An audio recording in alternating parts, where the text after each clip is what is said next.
Welcome back, friends, welcome back to the homestead. It is late February, in fact tomorrow's the last day of February. We're having some beautiful late winter, early spring weather. A lot of the snow is now gone. You can still see the remnants of it. And we want to continue the project of thinning out this tree line. And I've talked about it a couple of times before in previous videos. And we've been working on it slowly. We started in autumn last year, and today I really want to focus on these spruce trees here, these Christmas trees. They've got too big, and because they're evergreen, they cast a shadow throughout the year, and we really need to bring those down. And they're actually offset from the centre line of the tree, so they've just been left to grow without being managed or anything. I'll show you that when we look from the side. Here we've got the orchard, so we don't want them to fall towards the orchard or into the orchard. We've got a cherry tree on the corner here. We really want to some this way and some that way. We don't want them all on top of each other, because that would be difficult then to process afterwards. That's the plan anyway. So that's what I'm going to do now. I'm going to get the chainsaw out and check that over, and then we'll get on with felling these spruce trees. Okay, so we're over by the line of trees now, and if we now look in context, we can see how these spruce just stick out to one side. And to be fair, they're only growing, they're not growing this side anyway, they're only growing out that way. So these are what we're going to bring down. Let's go and take a quite closer look, and I'll show you the trunk formation. Okay, we're over by the trees now. You can see, so there's this clump of 3 here, and then another clump of 3 over there, so it was 6. And then there's these 2 that are conjoined here and further up. And then, I don't know if you can see because of the sun, but just up there is where this one stops. It's not very clear at all, is it? And the idea, in my mind, so here's the problem. We've got the orchard here, fruit bushes and apple trees, so we can't have any of them fall over that way. They need to either fall over this way towards the house, or over that way, and on this way.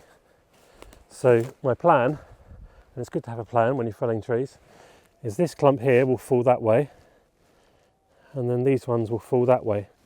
They need to miss the corner of that last cherry tree here and fall over here towards the house, but it won't touch the house.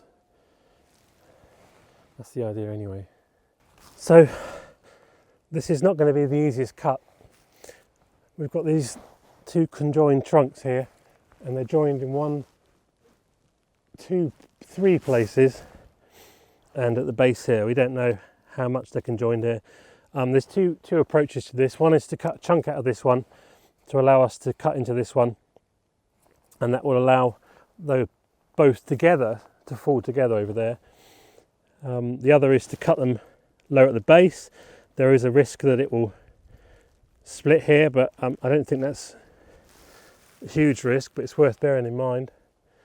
I guess the other option is to try and cut the conjoins, but I don't really like climbing up a ladder with a chainsaw. So I'll probably avoid that one. I just need to give it a think, really. In the meantime, I'll just check my escape routes are clear and do the usual sort of safety checks. And I've got a lot of space behind me and trees to protect me as well, should things go the wrong way. I've got lots of room to escape, so that's fine. Let me give this some thought, and then you will see in the video how I approach it. Okay, so this is where things sort of didn't go to plan. I started making a mistake with the way I was cutting this trunk, and I didn't really, not that it actually made a blind bit of difference in the end, and I'll explain why in a minute. So I wasn't happy with the angle that I started the wedge cut, and so I started another one, and it's just slightly out of shot at the bottom. So I then corrected myself, and actually it wasn't that bad of a correction, but as you can see, it's so deep into the trunk, I'm going to have to cut a chunk out of the middle between the two trunks, two sets of trunks, to enable me to get my side cut in. What I had not appreciated was that while I recognised that the two trunks above me here were conjoined, what I hadn't appreciated is further up, and to be fair, there's no way I could have seen without getting a ladder and looking up and perhaps experience. This is something that comes with experience. Is what I hadn't appreciated in this setup is that a large branch from the dual trunks had wrapped itself around the third trunk on the left hand side, and so to be fair, I could have made an absolutely perfect cut to make my hinge, and it wouldn't have made a blind bit of difference. The tree wouldn't have come down. But I'm continuing here merrily on, completely oblivious to this fact, and I'm about to discover in a bit, once I've made my second cut, and nothing happens, absolutely nothing happens. And I think that's why I cut too far, is because nothing is happening. As you know, if you're cutting trees down, you get that first sense of movement, and then you withdraw your saw and stand back. But that just wasn't happening at all, and I just couldn't understand why. I just couldn't understand that possibly higher up there was this, the three trunks are connected to each other. So I'm just come around the other side now and got in the way in the camera because I want to correct my wedge. And that's, although you have to take my word for it that it looks fine out of shot. And now this is where I start cutting down into the base of the tree to allow me to get a good side cut. I mean, hindsight's a wonderful thing, isn't it? But I mean, that's down to experience. And that was probably enough, but I decided to go a bit further because I can't, like I said, I can't feel the tree moving. I can't see the tree moving at all. And then I start to get an idea of that something's up. And you can just see it's just slightly pinched my chainsaw. So I withdraw the chainsaw,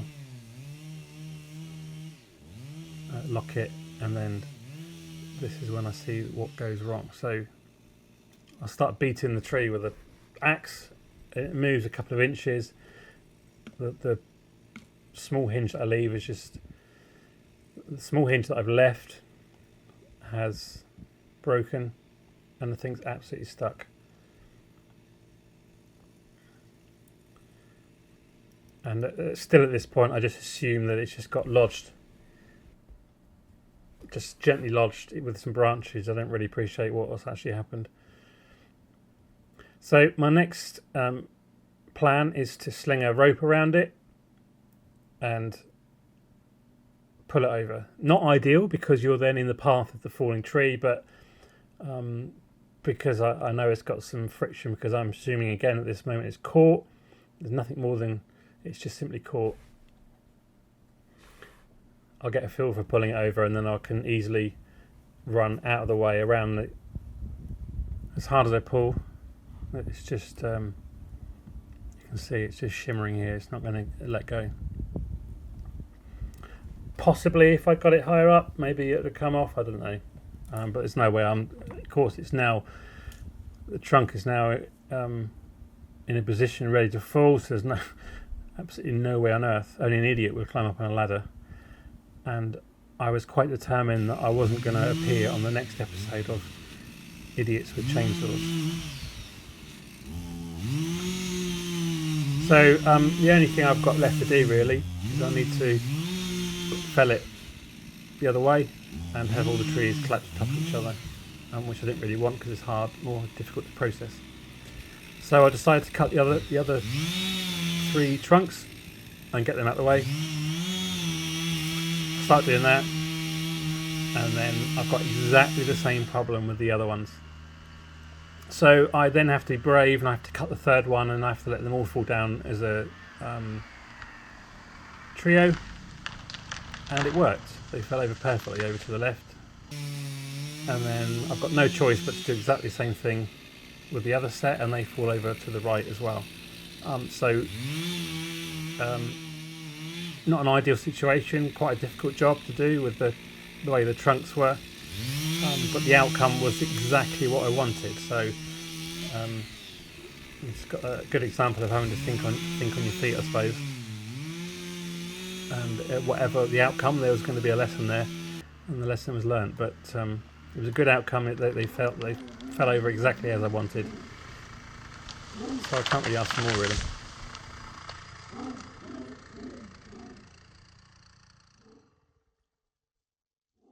Okay, I think it's fair to say that didn't quite go to plan, but the result was exactly what I wanted. So it was good to have a backup plan. So essentially, that I didn't take into account that all the trunks would be intertwined sort of so much and helping each other up. So what I decided to do was cut the other three, which had exactly the same problem. I cut the other three so they fell over that way, and they did perfectly. And then I had to cut the third taller one here to allow them to all three fall this way, which they did perfectly. So the result was good. I mean, you've got to prepare for these sort of things, really. In some respects, you can't prepare for everything. But what happened. I did put a rope up as well, in case it decided to swing towards the orchard. It would pull it back the other way, hopefully. But that wasn't really needed. But it was just there as a precaution. And you can see heater's already in there now, cutting off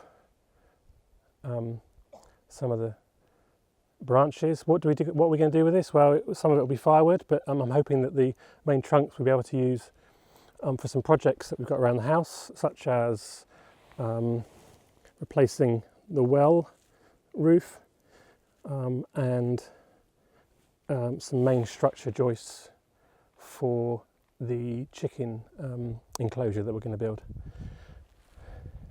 That's the plan anyway. We'll see how it pans out. Keep watching. Hope you enjoyed the video. If you find yourself, if you're in the business of, if you're an arborist and you were shouting at the screen, then please put a comment below as to where I went wrong. I'm always happy to learn. I've only been doing the sort of tree felling arborist work for, 18 months now, so getting one of those things you've got to learn to do here. Never used a chainsaw before I moved here, so I hope you enjoyed the video, and I look forward to seeing you in the next one. Bye for now.